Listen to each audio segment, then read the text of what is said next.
Assalamualaikum warahmatullahi wabarakatuh. Innal hamdalillah nahmaduhu wa nasta'inuhu wa nastaghfiruh wa na'udzu billahi min syururi anfusina wa min sayyiati a'malina.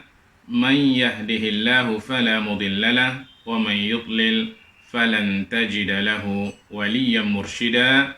Asyhadu an la ilaha illallah wa asyhadu anna Muhammadan abduhu wa rasuluh la nabiyya ba'dahu, amma ba'd. Saudara-saudara sekalian, kita teruskan tadabbur surah Al-Mulk. Kita mulai sekarang dari ayat yang ke-22. A'udzu billahi minasyaitonir rajim. Afaman yamshi mukibban ala wajhihi ahda amman yamshi sawiyan ala siratim mustaqim. Maka, apakah orang yang berjalan terjungkal di atas mukanya itu lebih banyak mendapatkan hidayah, lebih banyak mendapatkan petunjuk dari Allah Subhanahu wa taala, ataukah orang yang berjalan tegap di atas jalan yang lurus? Saudara-saudara sekalian, di dalam ayat ini Allah Subhanahu wa taala membuat sebuah perumpamaan. Perumpamaan tentang apa? Perumpamaan antara orang yang kufur kepada Allah Subhanahu wa taala dengan orang yang beriman kepada Allah Subhanahu wa taala. Perumpamaan antara orang yang tidak mendapatkan hidayah dari Allah Subhanahu wa taala dengan orang yang mendapatkan hidayah dari Allah Subhanahu wa taala. Apa guna perumpamaan ini? Guna perumpamaan ini adalah untuk semakin mendekatkan pemahaman orang akan hakikat sesuatu. Saudara-saudara sekalian, tidak ada cara yang membuat orang itu jadi faham kecuali dilakukan oleh Allah Subhanahu wa taala. Inilah yang dimaksud dengan iqamatul hujjah. Sehingga tidak ada alasan bagi siapapun nanti di akhirat nanti memberikan alasan di hadapan Allah Subhanahu wa taala bahwa ia tidak mendapatkan hidayah dari Allah Subhanahu wa taala. Nah, sekarang mari kita lihat perumpamaan yang dibuat oleh Allah Subhanahu wa taala antara orang yang kufur kepada Allah Subhanahu wa taala dengan orang yang beriman kepada Allah Subhanahu wa taala. Orang kafir itu diibaratkan oleh Allah Subhanahu wa taala seperti orang yang berjalan mukibban ala wajhi. Berjalan sempoyongan, oyong. Dia tidak nampak jalan dengan jelas. Bahkan nggak tahu jalan. Oyong ke sana dan oyong kemari, dan akhirnya terjatuh, bangun lagi, jalan lagi, dan jatuh lagi. Begitulah seterusnya. Sebagian ulama mengatakan bahwa orang ini adalah orang buta, berjalan dalam keadaan meraba-raba, kadang tersandung batu dan terjatuh, bangun lagi, coba bangkit dan berjalan lagi, tersandung batu lagi, terjatuh, coba bangun lagi dan berjalan lagi. Inilah perumpamaan orang yang kufur kepada Allah Subhanahu wa taala. Orang yang tidak beriman kepada Allah Subhanahu wa taala, orang yang tidak mendapatkan hidayah dari Allah Subhanahu wa taala. Dan seperti ini jugalah keadaan mereka kelak saat dibangkitkan oleh Allah Subhanahu wa taala dari kuburnya. Baginda Rasulullah Shallallahu Alaihi Wasallam pernah mengatakan bahwa nanti di akhirat kelak ketika orang dibangkitkan dari kubur, ada orang yang dibangkitkan ketika dibangkitkan jalan sempoyongan. Ada orang yang berjalan kemudian tersungkur dan dia coba berjalan dengan wajahnya. Sementara yang satu lagi, saudara-saudara sekalian, ada orang yang berjalan dengan gerakan yang mantap, tegak lurus. Yamshi sawiyan ala siratim mustaqim, berjalan di atas jalan yang lurus. Baginya jalan itu cukup jelas. Nah, saudara-saudara sekalian, kalau kita lihat dua keadaan ini, mana yang paling ahda. Lebih mendapatkan petunjuk dari Allah Subhanahu wa taala yang lebih baik. Jawabannya tentu orang yang berjalan tidak sempoyongan, tegak lurus, gerakannya mantap, baginya jalan cukup terang benderang. Itulah perumpamaan orang-orang yang beriman kepada Allah Subhanahu wa taala. Kemudian, saudara-saudara sekalian, Allah ingatkan lagi manusia dengan cara yang lain, yaitu dengan cara menyebutkan nikmat yang diberikan oleh Allah Subhanahu wa taala kepada mereka agar mereka tahu diri, sadar dan ingat kepada Allah Subhanahu wa taala. Allah Subhanahu wa taala berfirman, "Qul huwallazi ansha'akum." Katakanlah, dialah Allah Subhanahu wa taala yang telah menciptakan kamu. Kamu itu asalnya tidak ada. Kamu itu bukan siapa-siapa. Kok sombong banget? Kira-kira begitu. Kemudian, wa ja'ala lakumus sam'a wal absara wal af'idah.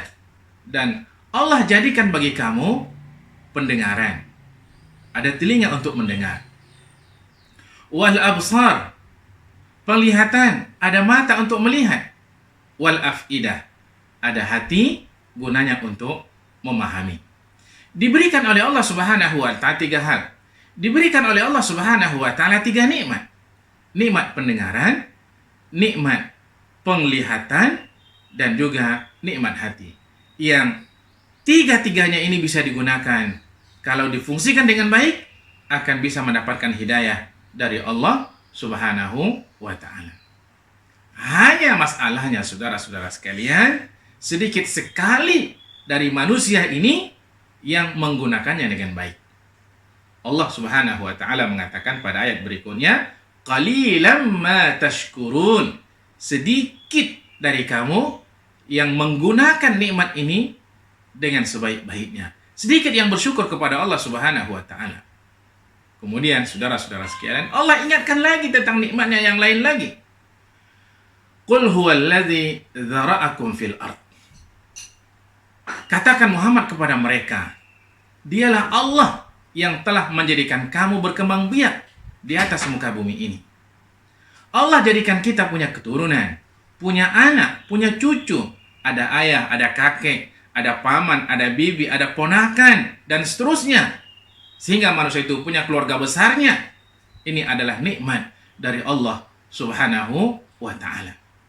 Tapi Allah mengingatkan sekali lagi, jangan sampai dengan nikmat yang besar yang Allah berikan ini membuat kamu lupa kepada Allah Subhanahu wa taala. Satu hari nanti kamu akan dimatikan Allah dan akan dikumpulkan oleh Allah Subhanahu wa taala kembali di akhirat.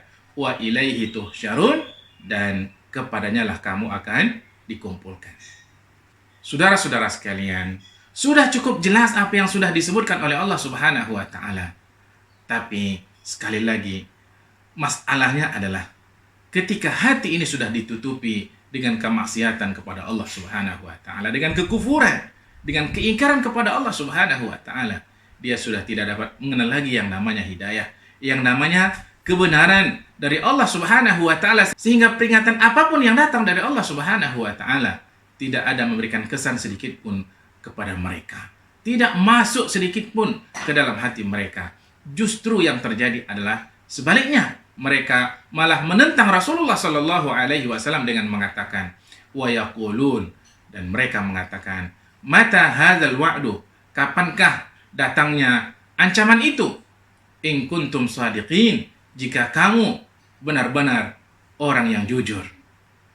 Saudara-saudara sekalian, Asy-Syaikh Abdurrahman As-Sa'di rahimahullah di dalam tafsirnya mengatakan, jadi anehnya saudara-saudara sekalian, mereka ini memposisikan dirinya itu adalah dalam posisi yang benar.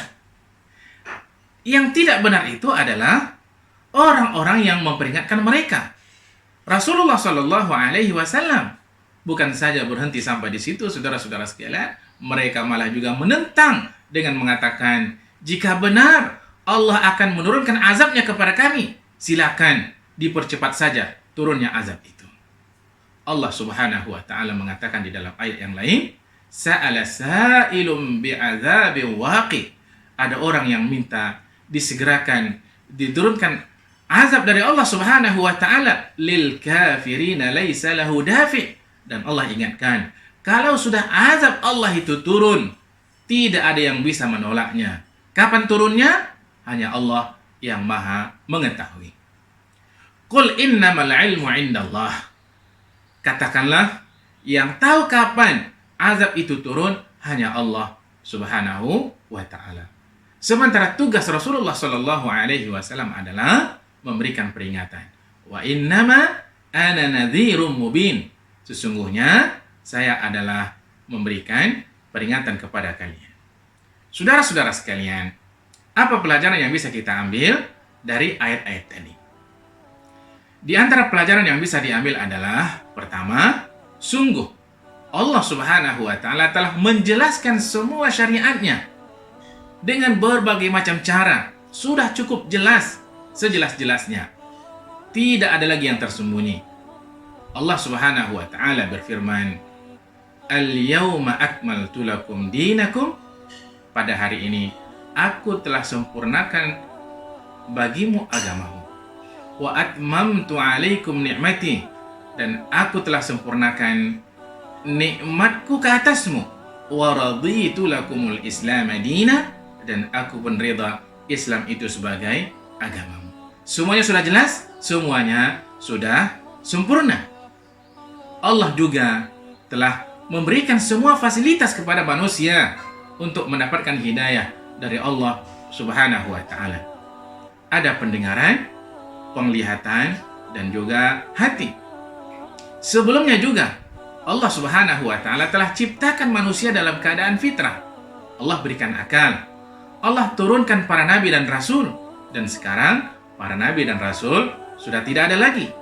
Masih ada Al-Qur'an, masih ada sunnah Rasulullah sallallahu alaihi wasallam, juga para ulama. Masih banyak, mereka ini adalah pewaris para nabi. Sehingga yang keduanya adalah, saudara-saudara sekalian, tidak ada lagi alasan bagi siapapun untuk memberikan alasannya di hadapan Allah Subhanahu wa taala kelak di akhirat jika dia tidak mendapatkan hidayah dari Allah Subhanahu wa taala. Assalamualaikum warahmatullahi wabarakatuh.